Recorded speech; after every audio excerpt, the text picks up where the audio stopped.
Hello, good morning everyone. তো আজকের সকালটা শুরু হয়েছে দিদার হাতে এক কাপ চা দিয়ে। তো তোমরা সবাই কেমন আছো? ফটাফট কমেন্ট করে বলো আমাকে। আমি তো খুব ভালো আছি তোমাদের আশীর্বাদে। তো যাই হোক, সকালে ঘুম থেকে উঠে আজকে আমি জল খাওয়ার পর চা খেয়ে নিয়েছি। আমি সকালে তোমাদেরকে আগেও বলেছি চা বেশি একটা খাই না, তো আজকে দিদা খাচ্ছিলো তাই ভাবলাম না খাওয়া যাক।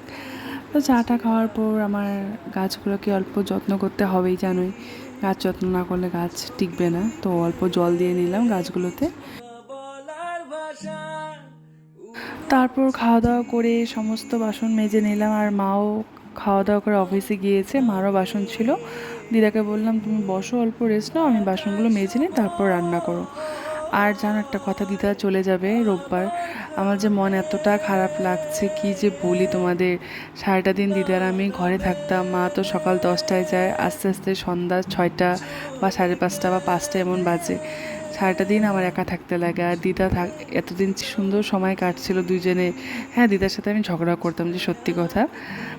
তো এখানে দেখো, আমি আর দিদা মিলে শুয়ে শুয়ে এগুলোই গল্প করছি, দিদা যাওয়ার কথা বলছিল, ওটাই মন খারাপ করছিলাম যে থাকো আর কয়টা দিন। বলে না, কাজ আছে, আবার আসবো।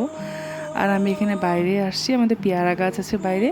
দিদা বলছিল পেয়ারা খেতে ইচ্ছা করছে, আমি যে দাঁড়াও আমি নিয়ে এসি। তো আমি গাছটা ঝাঁকানোর পর কিছু পেয়ারা পড়লো, আর পেয়ারাগুলো না বেশি একটা বড় হয় না, মিডিয়াম সাইজ হয়, বাট মিষ্টি হয় খুব, খেতে খুব ভালো পেয়ারাগুলো। নিজের গাছের ফল খেতে যে কী শান্তি লাগে, সে ফল বলো সবজি বলো নিজের গাছের। আর ঘরের যেগুলো জিনিস হয় ওগুলো তো কোনো ভেজাল থাকে না। বাজারের সবজি বলো ফল থাকো, আজকাল সব কিছুতেই ভেজাল থাকে বলো। আর নিজের গাছের থেকে পেরে খাওয়ার শান্তিটাই আলাদা। তো এখানে দিদাকে দিয়েছে, আমি এখানে 2টা খেয়ে নিয়েছি। একটা খেলে মন ভরে না, ছোট ছোট পেয়ারা তো, তাই আমি 2টা খেয়ে নিয়েছি, বেশ মিষ্টি ছিল। আর এখানে দিদাকে দিয়েছি খেতে। দিদা তো কি বলবো, শান্তিভাবে বসে তো খাবেই না, খাচ্ছে আর এক হাতে রান্না করছে। তো আমিও খেয়ে নিলাম। আমি দেখো গোটালটাই মুখে ঢুকিয়ে নিয়েছি, আর চাবাতে পারছিলাম না। এই যে ওদিন তোমাদেরকে ভিডিও যে দেখালাম, ও যে আমাকে দেখে পালিয়ে গেল, আজকে দেখি কি সুন্দরভাবে শান্তিভাবে শুয়ে আছে উঠানের মধ্যে। এদেরই শান্তি বলো, কোনো কাজ নাই, কর্ম নাই, একদম লাইফে কোনো টেনশন নেই। তা আমি, এটা আমাদের দোকান ছিল যেটা তোমাদেরকে দেখালাম এখনই, এদিক দিয়ে আমাদের ছাদে যেতে হয়। ভাই রে ভাই, কি রৌদ্র আজকে উপরে। 2 দিন থেকে যে এদিকে এত গরম পড়েছে আমাদের দিকে, ভীষণ গরম। তারপরে গামছা নিয়েও মাথায় নিয়ে কাপড়গুলো নিয়ে আসলাম।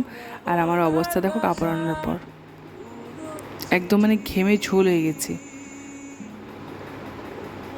পর একটা ঠান্ডা জল খেলাম, তারপর আমি স্নানে চলে গিয়েছিলাম। আর স্নান করে এসে যেটা নিত্য আমি কাজ করি, ঠাকুর পূজা দেওয়া, ঠাকুরটাকে পুজো দিয়ে নিলাম, মহাদেবের মাথায় জল ঢেলে নিলাম, বাকি ঠাকুরকে ফুল দেই শুধু। আর মা তো সকালে পুজো করেই যায় রোজই, আমার আর কিছু করতে হয় না, শুধু জল ঢালা আর ফুল দেওয়া আর মন্ত্র পড়া, বাস।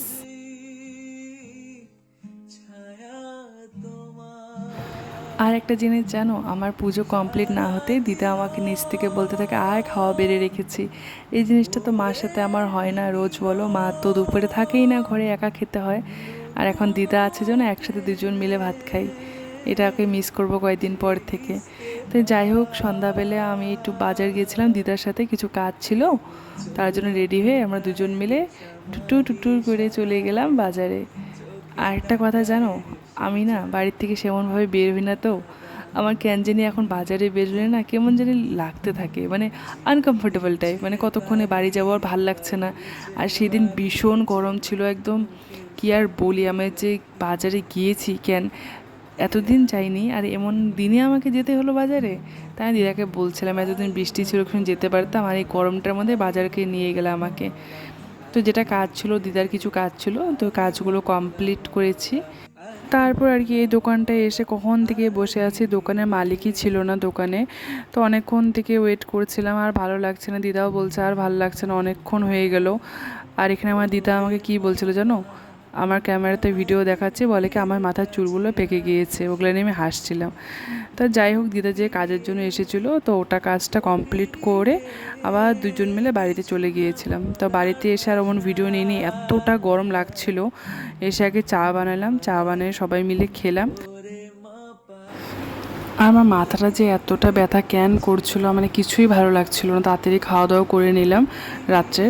আর এই দেখো আমার দিদা নসি মাঝে না কি বলে, এত বিরক্ত লাগে এই জিনিসটা। এই জিনিস হ্যাবিটটা আমার মারও আছে, একদম বাজে লাগে আমার সত্যি বলতে। এটা নিয়ে আমি হাসছিলাম কি জানি বলে। এখানে মা বাসন টাসন মাজছিল। আর এদিন এতটা গরম, এসি দিয়ে কি সুন্দর নিচে বসেছিলাম, কিন্তু আবার আমার উপরে যেতে হবে, আমার রুমে এই গরমের মধ্যে ঘুমাতে হবে, কি আর করা যাবে। যাই হোক, তো এখানে এসে আমি কিছু কাজ ছিল করে বিছানা ছেড়ে নিলাম, রেডি করলাম। আজকে মা করেনি, মার শরীরটা ভালো ছিল না। আর হ্যাঁ, তোমরা কোথা থেকে আমার ভিডিওটা দেখছো অবশ্যই একটা কমেন্ট করো। আর যদি ফেসবুক থেকে আমার ভিডিওটা দেখে থাকো, অবশ্যই আমার পেজটাকে ফলো, লাইক, শেয়ার করে দিও। আর ইউটিউব থেকে দেখে থাকলে আমার চ্যানেলটাকে সাবস্ক্রাইব করে দিও। আর দেখো এখানে মা কি সুন্দর করে নিচে শুয়েছে এসি দিয়ে, আর আমি এখানে গরমে ব্যালকনিতে ঘোরাঘুরি করছিলাম। তো হোপসো তোমার আমার ভিডিওটা আজকে ভালো লেগেছে। দেখা হবে আর একটা অন্য কোনো সুন্দর ভিডিওতে। Tata, take care.